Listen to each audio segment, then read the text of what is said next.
కావట్లేడు. హల్లెలూయా చెబుదాం. రైట్.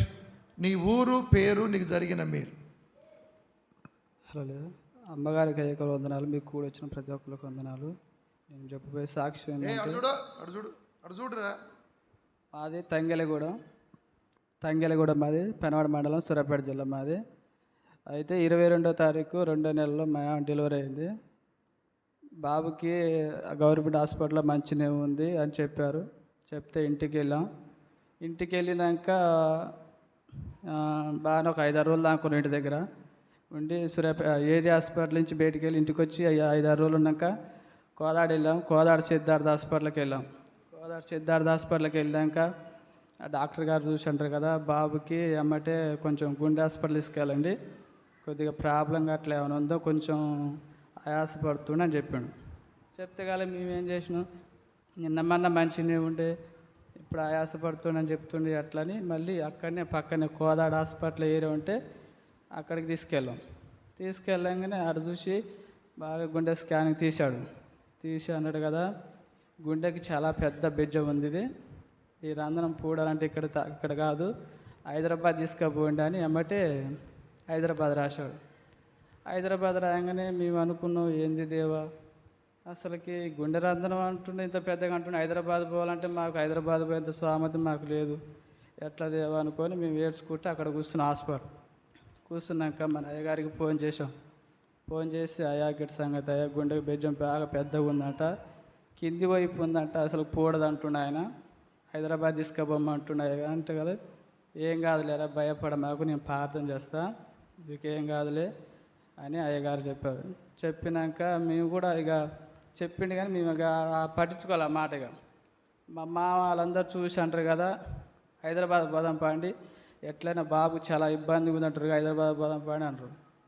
అప్పుడే కారు మాట్లాడాం, 6,000 పెట్టి కారు మాట్లాడినాక పోదామని పోయిన ఆదివారం ఆ రోజే కారు మాట్లాడినాం, పోదామని అనుకునే లోపలే ఏరాము మా చెల్లి, ఆమె దేవుని నమ్ముకుంది, ఆమె కూడా ఇక్కడ కోదాట్లాడదాం. అయితే గల ఆమె ఫోన్ చేసింది, అన్న గిట్ సంగతి, పిల్లని బాగలేదు అంటున్నట, ఎందుకన్నా అన్నది. చెల్లి గిట్ సంగతి, బాగా గుండెకు రంధ్రం ఉందంట, బాబుకి పూడదంటారు, చాలా ఇబ్బందిగా ఉంటుంది అంటారు అని చెప్పిన. అయితే ఖమ్మం ఒకసారి తీసుకుపోండి, దగ్గర పెట్టుకోమవుతూ ఖమ్మం ఒకసారి తీసుకుపోండి, ఖమ్మంలో మా బాబు కూడా ఒకసారి చూపిస్తే ఆడ ఏం తేలితో ఒకసారి చూసి, అంత కాకపోతే ఆడ హైదరాబాద్ రాస్తే ఆడికి పోండి అని చెప్పాను. సరే చూద్దాం మరి ఇది ఎట్టుడదని ఆ కారు ఆయనకి మాట్లాడిన రేటు కూడా మేము, అన్న ఇప్పుడు పోవట్లేదు, ఖమ్మం పోతున్నాం, అన్ని డబ్బులు అంటే హైదరాబాద్ ఇప్పుడు చేతులు డబ్బులు ఏం లేవు, ఈ ఖమ్మం పోయి వచ్చినాక ఏమని చెప్తాడో చూసి ఒకసారి నిన్ను కారు నీ ఎంబటి వస్తాం లేని మళ్ళీ కారు తీసుకొని పోదామని చెప్పిన. సరే తమ్ముడు రాపోయి కారు అని చెప్పాడు.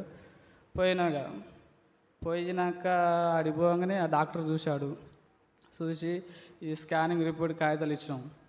నిజంగా అన్నట్టుగా బాబుకి బాగానే బెజ్జం కింది పోయి బాగానే పెద్దగా ఉంది, ఈ అబ్బాయికి ఇబ్బందిగా ఉండేట్టు ఉంది, అంత కాబట్టి మనం కూడా ఒకసారి స్కానింగ్ చూద్దాం ఎట్టుడదో అని చెప్పాడు.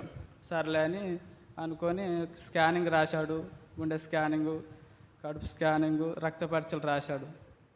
రాయంగానే అన్నీ చేయించుకొని వచ్చినాక ఒక గంట లోపల వచ్చి అన్నీ తీసుకొని చూసి అన్నాడు కదా, ఇందులో పెద్ద బెజ్జం లెక్క ఉంది, ఇలా బెజ్జమే లేదేం లేదు, అసలు ఒక్క బెజ్జం కూడా లేదు, ఎవరైనా చెప్పినా మీకు బెజ్జం ఉందని, అసలు గుండెకు రంధ్రం లేదేం లేదు, మంచిగా ఉంది అని అన్నాడు. అనగానే ధైర్యం వచ్చింది, ఏడ్చుకున్నాం, కాసేపు ప్రార్థన చేసుకున్నాం.